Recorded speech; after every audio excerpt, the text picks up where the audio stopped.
দেশি বিদেশি বাঙালি অবাঙালি বিভিন্ন রকমের রান্না খুব সহজে বাড়িতে তৈরি করার জন্য সাবস্ক্রাইব করে নিন শম্পাস কিচেন। আর আমার সমস্ত রান্নার আপডেট সবার আগে পাওয়ার জন্য বেল নোটিফিকেশনটা ক্লিক করতে ভুলবেন না। নমস্কার, welcome to Shampa's kitchen. Shampa রান্নাঘরে আপনাদের সকলকে স্বাগত জানাই। আজকে আমি তৈরি করব ম্যাঙ্গো স্মুদি। আম খেতে আমরা ছোট বড় সকলেই ভালোবাসি, আর এই ম্যাঙ্গো স্মুদির টেস্টের কোনো তুলনাই হয় না। আপনারা দেখুন আমি কি করে সুন্দর এই ড্রিঙ্কটা তৈরি করছি।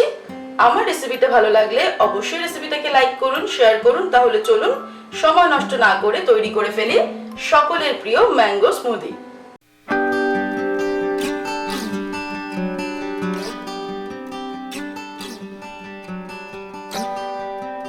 ম্যাঙ্গো স্মুদি তৈরি করার জন্য আমাদের যে উপকরণগুলি লাগবে সেগুলি হলো, আমি পাকা আম নিয়েছি দুটো, টুকরো টুকরো করে কেটে রেখেছি, টক দই, চিনি স্বাদ অনুসারে, দুধ আর কয়েক টুকরো বরফ। ম্যাঙ্গো স্মুদি তৈরি করার জন্য সবার প্রথমে আমি একটা মিক্সির বড় জার নিয়ে তার মধ্যে কেটে রাখা আমের টুকরোগুলো নিয়ে নিয়েছি। যেহেতু আমি 2 গ্লাস তৈরি করব ম্যাঙ্গো স্মুদিটা, তার জন্য আমি এর মধ্যে অ্যাড করছি 4 টেবিল স্পুন টক দই।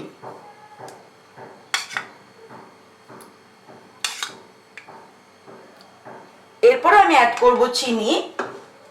চিনিটা অবশ্যই আম কতটা মিষ্টি তার উপর ডিপেন্ড করবে আর নিজেদের স্বাদ অনুসারে ডিপেন্ড করবে।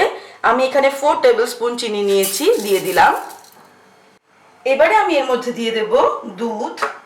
দুধটাকে কিন্তু আগে থেকে ফুটিয়ে রাখা আছে।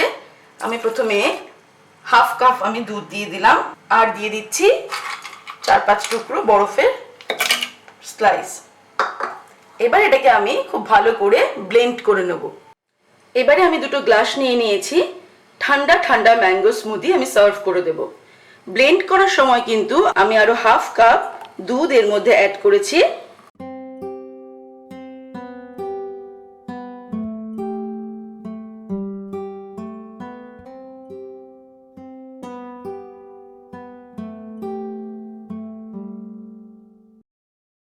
তৈরি হয়ে গেছে আমাদের আজকের রেসিপি ম্যাঙ্গো স্মুদি। আমি ছোট ছোট করে টুকরো করে আম কেটে গার্নিশ করে দিয়েছি। আপনারা দেখলেন আমি কত সহজে চটজলদি এই সুন্দর ড্রিঙ্কটা তৈরি করলাম। আমার রেসিপিটা ভালো লাগলে অবশ্যই রেসিপিটাকে লাইক করবেন, শেয়ার করবেন, আর নিত্য নতুন রেসিপির আপডেট পাওয়ার জন্য এক্ষুনি আমার চ্যানেলকে সাবস্ক্রাইব করে নিন।